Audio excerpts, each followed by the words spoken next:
شوہر کو چاہیے کہ بیوی کی تعریف سے زیادہ اس کا احساس کرے، اور ایک بیوی کے لیے یہ احساس کسی نعمت سے کم نہیں ہوتا کہ کوئی میری فکر کرنے والا ہے۔ اللہ تعالیٰ نے دنیا میں سب سے پہلے جو رشتہ بنایا وہ تھا میاں بیوی کا، اور پھر سارے رشتے بعد میں، اور پھر یہ رشتہ تو ہے ہی ایسا کہ کتنی بھی دھوپ چھاؤں آئے اس رشتے میں ایک دوسرے کے بغیر گزارا بھی نہیں۔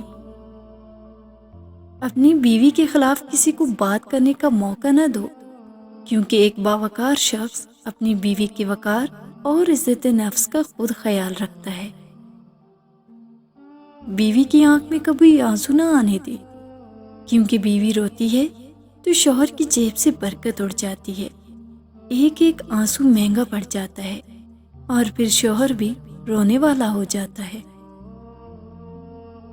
اللہ تعالیٰ کی عبادت کے طریقوں میں سے ایک خوبصورت ترین طریقہ یہ بھی ہے کہ میاں بیوی ایک دوسرے سے محبت کرے۔ بیوی سب سے گہری دوست ہے۔ بیوی سے بڑھ کر دنیا میں کوئی دوست نہیں ہو سکتا۔ تجربہ ہے کہ زمانہ افلاس و مصیبت میں سب احباب الگ ہو جاتے ہیں اور ماں باپ تک انسان کو چھوڑ بیٹھتے ہیں، مگر بیوی ہر حال میں مرد کا ساتھ دیتی ہے۔ اس طرح بیماری میں جو راحت بیوی سے پہنچتی ہے کسی دوست بلکہ ماں باپ سے بھی نہیں پہنچتی۔ اس سے صاف ظاہر ہوتا ہے کہ بیوی کے برابر دنیا میں مرد کا کوئی دوست نہیں۔ رسول اللہ صلی اللہ علیہ وآلہ وسلم نے فرمایا، اسلام کے بعد مسلمان مرد کے پاس سب سے قیمتی چیز اس کی بیوی ہے۔ عورت سے مرد کا نصیب کیسے کھلتا ہے؟ حضرت انس رضی اللہ تعالیٰ عنہ حضور اقدس صلی اللہ علیہ وآلہ وسلم کا فرمان نقل کرتے ہیں۔ آپ نے فرمایا، جس شخص کو اللہ نے ایک نیک عورت کی توفیق عطا فرما دی تو بے شک اللہ نے اس کے نصف ایمان مکمل ہونے میں مدد فرما دی، اور باقی نصف میں اس کو اللہ سے ڈرتے رہنا چاہیے۔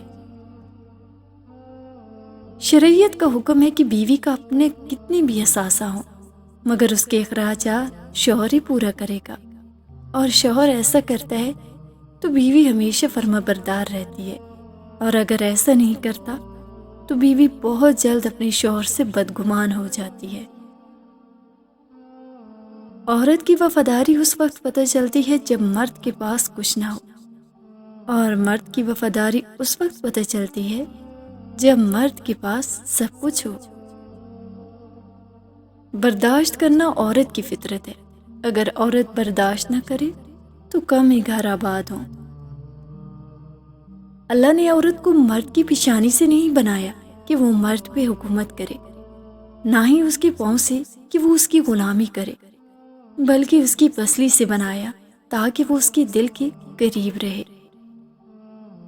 رسول اللہ صلی اللہ علیہ وآلہ وسلم نے فرمایا، جو شخص گھر کے کاموں میں اپنی بیوی کی مدد کرے خدا اس کے لیے 1 سال کی عبادت کا ثواب لکھتا ہے۔ نبی کریم صلی اللہ علیہ وآلہ وسلم نے فرمایا، میاں بیوی کا ایک دوسرے کی طرف مسکرا کر دیکھنا بھی ثواب ہے۔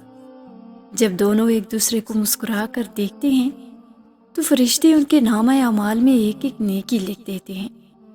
پھر جب وہ ایک دوسرے کے قریب آتے ہیں اور محبت و الفت کی باتیں کرتے ہیں تو اللہ تعالیٰ ان پر اپنی رحمتیں نازل کرتا ہے۔ عورت ہارتی نہیں ہے، اگر کوئی اسے ہرانا چاہے تو وہ ہار کر بھی جیت جاتی ہے۔ اگر اس کا محافظ شخص اسے منہ موڑ لے، اس کے حصے کے احساسات کسی اور کے نام وقف کر دے، اس کا وقت کسی اور کو دینے لگ جائے تو بھی عورت ہارتی نہیں ہے۔ بس اتنا سا ہے کہ عورت رونا جانتی ہے، اور وہ خوب روتی ہے، اتنا روتی ہے کہ اپنے اندر کی معصوم سی لڑکی کا گلا گھونٹ دیتی ہے۔ رسول اللہ صلی اللہ علیہ وآلہ وسلم نے فرمایا، عورت کی برکت یہ ہے کہ اس کی پہلی بیٹی پیدا ہو۔